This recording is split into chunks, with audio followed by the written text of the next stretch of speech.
मोतिहारी पहुंचे VIP supremo Mukesh Sahni ने मोतिहारी में एक विशाल जनसभा को संबोधित किया है। विकासशील इंसान पार्टी के द्वारा मोतिहारी के बापू सभागार में मोतिहारी जोन के कार्यकर्ताओं के साथ सरकार बदलो अधिकार पाओ सम्मेलन का आयोजन किया गया।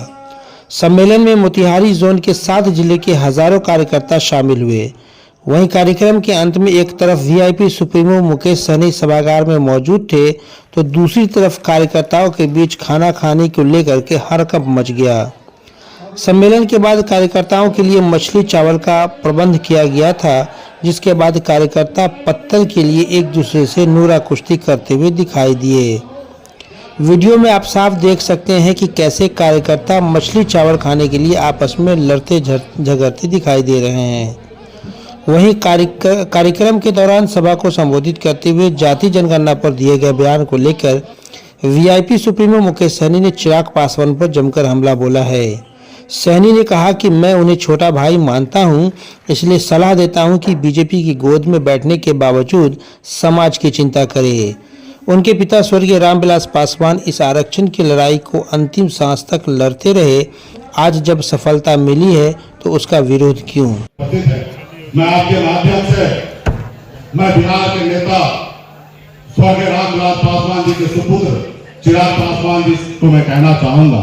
मैंने उनका एक स्टेटमेंट सुना और देखा कि वो कह रहे हैं कि जाति आधारित गणना हो, लेकिन आंकड़ा जो है सरकार पब्लिश ना करे, सिर्फ सरकार अपने पास रखे। आप बताइए, आपके पिताजी इतना मेहनत किए, लड़ाई लड़े जाति आधारित गणना करने के लिए, और आज आप मोदी के गोद में हैं। अरे भाई चिराग जी, आप पिछड़ा दलित का बेटा है, आप हमारे अपने भाई हैं।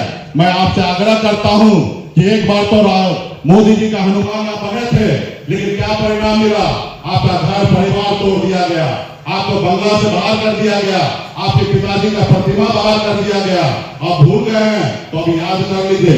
अब इतना भी मोदी के गोदी में ना चले जाइए कि आपका अस्तित्व जो है खत्म हो जाएगा और आपके समाज आपसे नफरत करने लगेगा। साथियों, आपका समाज आपसे नफरत करने लगेगा। आप बताइए, अब आंख का ऑपरेशन हो और डॉक्टर बोले कि नहीं पट्टी मत खोलो, जिंदगी भर पट्टी बांध के रहो, तो क्या फायदा हमको आंख पे ऑपरेशन करा के? आप बताइए, हमारी लड़ाई है कि भाई देश में कितनी संख्या किस जाति धर्म के लोगों का है, और जिस जाति धर्म के लोगों को जितनी संख्या है सरकार बताए, और उसके बाद उनको उतनी संख्या में उनको आरक्षण मुहैया कराए। लेकिन आप बोल रहे कि सरकार ने बताए।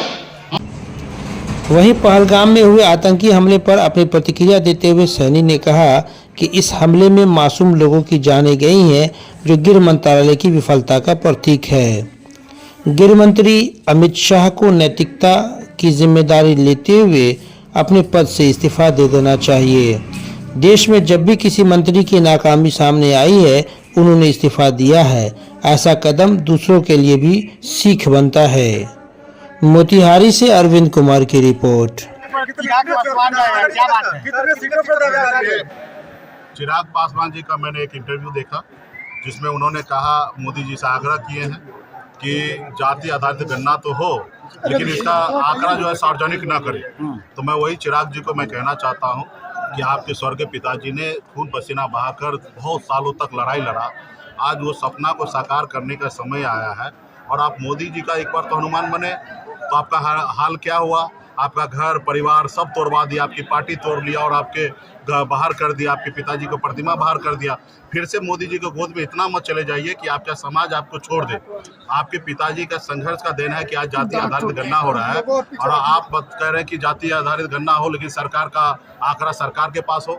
अब बताइए कि एक आदमी को ऑपरेशन हो, और ऑपरेशन होने के बाद डॉक्टर साहब बोले कि ये पट्टी जिंदगी में कभी मत खोलिए, आप कभी मत देखिए, तो इससे अच्छा तो इलाज ही नहीं होना चाहिए। तो आज जब तक हमारी लड़ाई है स्वर्गीय पासवान जी का, लालू जी का, मुलायम सिंह यादव जी का, शरद यादव जी का, तमाम बैकवर्ड लीडर का, बहन मायावती जी का, कि जाति आधारित गणना हो, जिनकी जितने संख्या है उतने उनको हिस्सेदारी मिलना चाहिए। आज बिहार में दलित भाई जो है 22% मालूम गिरा है, लेकिन सिर्फ 15% आरक्षण है। हमारी मांग है कि 22% आरक्षण हो। आज बिहार में 37% अति पिछड़ा है, तो सिर्फ महज 18% आरक्षण मिल रहा है। हमारी मांग है कि 37% है तो 37% मिलना चाहिए। तो ये पॉलिसी के तहत हम लोग लड़ाई लड़ रहे हैं, और आप ये कह रहे हैं कि इसका जाहिर नहीं करें। अरे भाई बिल्ली से कभी उम्मीद कर सकते हैं कि दूध का रखवाली कर सकता है? आज भाजपा से, आरएसएस से कभी हम उम्मीद कर सकते हैं कि आज गरीब पिछड़ा दलित जो है वो हजारों साल से इनको गुलाम बना के रखा गया था, और आज मैं उनसे उम्मीद नहीं कर सकता हूं कि वो हमारे हक अधिकार देंगे। आज बिहार में नीतीश जी, लालू जी की सरकार ने 18% से बढ़ा के 25% आरक्षण किया गया। वही भाजपा के लोगों ने कोर्ट में जाके स्टे ले लिया और आरक्षण 25% रोक के आज 18% हो रहा है। तो हमारी लड़ाई है कि जितनी जिनकी आबादी है उतनी संख्या में मिलना चाहिए। आज बताइए, बरसों से हम 14% की आबादी है, अब पूरे बिहार में बता दीजिए हमारे कितने विधायक हैं, एक भी हमारे समाज में कलेक्टर नहीं है। तो निश्चित तौर पे हम लोग संघर्ष करेंगे, लड़ाई लड़ेंगे, तो हमारे समाज को अधिकार मिलेगा। इसके लिए मैं चिराग जी को कहा कि भाई आप भी पिछड़ा का बेटा है, हमारे भाई हैं। स्वर्गीय पासवान जी को हम लोग अपना अभिभावक मानते थे।